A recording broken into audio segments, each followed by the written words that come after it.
bod y Sir Benfro nawr ers 10 mlynedd, dros 10 mlynedd. Ond oedd lot o siopau neis yn Milford pan fes i lawr na gyda. Bod y siopau dillad, pob math o siopau. So, dyw rhaid ni ddim yn bod.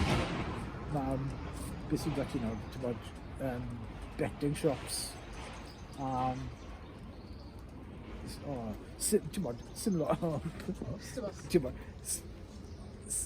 Mae'r dre'n marw.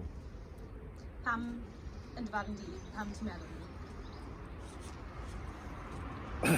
Diffyg buddsoddiad, a mae hwnna'n gyffredinol. I ni'n byw yn un o ardalodd mwyaf llwm yn Ewrop. Does dim buddsoddiad o ddifri wedi bod yn yr ardal hon am gortau'r canrif. Ori, bibi. Ti'n bod? Mae arian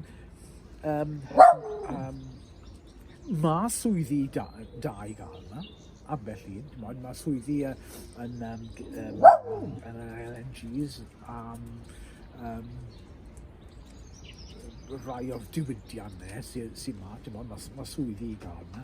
Ond dyw pobl ddim yn ymwybodol fel yn gyffredinol, dyw pobl ddim yn ymwybodol o pa ham mae bywydau nhw mor eitha trist mewn ffordd. Does dim arian i gael. Does dim arian iawn i gael.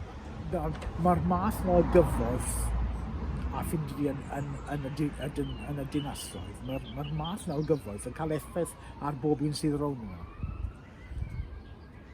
Ond diw hwnna ddim yn bodoli mewn ardal fel.